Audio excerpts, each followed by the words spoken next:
Jorge Casismeiro, buenos días. Buenos días, ponedores. Bueno, hoy vamos a hablar del centenario de dos grandes obras del hispanismo estadounidense. Hoy vamos a pensar en la imagen de España en Estados Unidos a partir del centenario de dos grandes obras del hispanismo norteamericano. Hay dos libros que son fundamentales. Ambos se publicaron en la Universidad de Berkeley, en California, en 1919. Esto es importante, ¿eh? Esto es muy importante. Vamos a rescatar esto, sí, señor. Se trata de dos libros que te digo ya en español, porque son libros que están en inglés. La audiencia en las colonias españolas, a través de la audiencia de Manila, 1583-1800. Un libro del profesor de la Universidad de Texas, Charles Henry Cunningham, y editado por la Universidad de California en 1919. Y la misma editorial, también de Berkeley, la Universidad de California, año 19, el catálogo de materiales del Archivo General de Indias para la historia del Pacífico, de la costa del Pacífico y del suroeste norteamericano. En este caso, de un profesor de la Universidad mismo de California, Charles Edward Chapman. Claro, son dos libros, diría yo, para destacar. Yo creo que este quinto centenario de Hernán Cortés y Magallanes Elcano es importante. Muy importante, efectivamente. Quinto centenario de la conquista de México, o inicio de la conquista de México, y también del inicio de la expedición que, buscando las especierías, dio la primera vuelta al mundo, ¿no? Para recordar que la gran historia de España es la historia internacional de España y vinculada a su huella en América y en el Pacífico, y que ha sido también contada desde Estados Unidos a través de ejemplos como estos que hemos citado, ¿no? Entonces, estas efemérides bibliográficas, que puede parecer pues anecdóticas, son cruciales, sí, porque el libro es la herramienta de la historia.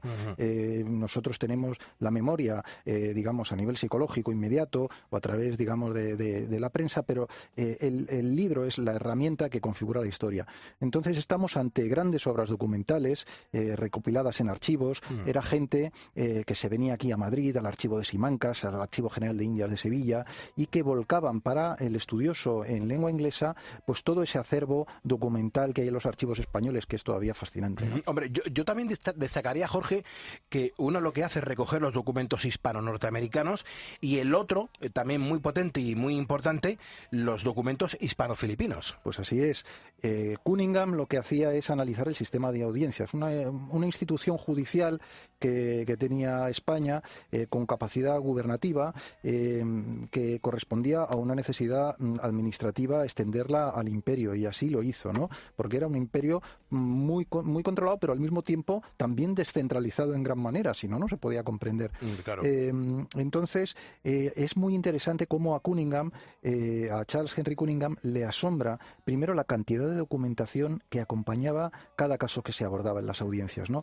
Y recordaba aquí, esto era el imperio de la escritura, es decir, y si esta gente hubiera contado con otros medios, decía, pues es que no había habido manera de tumbar el imperio. Y sobre todo, muy interesante, la funcionalidad del sistema, es decir, Cunningham, con un hombre que viene de Estados Unidos, de la democracia, de la separación de poderes, dice, oye, dime. Sí, pero es que no se sabe mucho de este hombre todavía. En España la gente no le conoce. No, pero lo importante de esto es la lectura que él hace. Yeah. Dice, oye, mira, se dice que el sistema español era una dominación, explotador, y dice, y el sistema de audiencias demuestra que esta gente, aunque no tenía una separación estricta de poderes, por ejemplo, creaba unos medios bastante bien equilibrados. Y dice,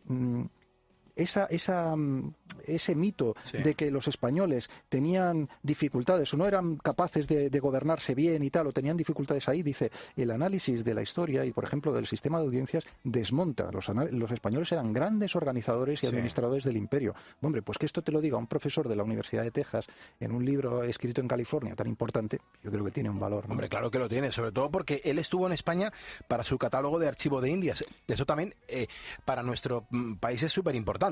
Bueno, aquí efectivamente hemos saltado a Chapman, ¿no? Este es el otro autor, Charles Edward Chapman, que es el que hace la Escuela del Suroeste Norteamericano. Este efectivamente es muy interesante, porque él viene a España, porque todo su libro es, vamos a intentar darle a los historiadores estadounidenses en inglés que hay en el Archivo General de Indias, para que se puedan manejar, ¿no? Él viene aquí unos años y se enamora perdidamente, además, de Sevilla, de sus gentes. Y lo sabemos a través precisamente de un libro que hizo luego, A History of Spain, una historia de España, que era un resumen de la historia de España que había hecho Rafael Altamira. Claro. Entonces, una síntesis maravillosa que hace allí, sí señor.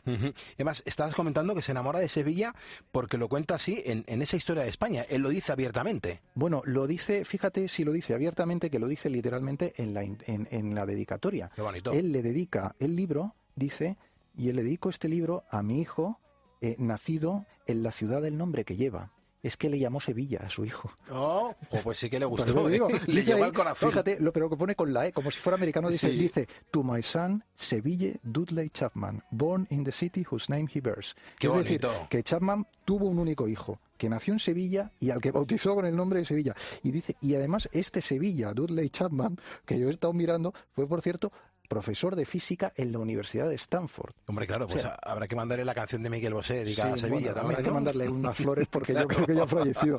Pero que es muy interesante porque fíjate, esa universidad, la que retiró el año pasado el nombre de Fray Junípero Serra de una avenida en la Universidad de Stanford, bueno, pues ahí había un profesor, hijo de un gran hispanista, que se llamaba Sevilla. Qué bueno. Y ni a él ni a su padre creo que les hubiera gustado mucho que retiraran el nombre del fundador de California, Fray Junípero Serra. Qué bueno, pues nada, Jorge, una vez más, mil gracias, porque siempre nos ilustras con tus historias, nos gusta muchísimo, ¿eh?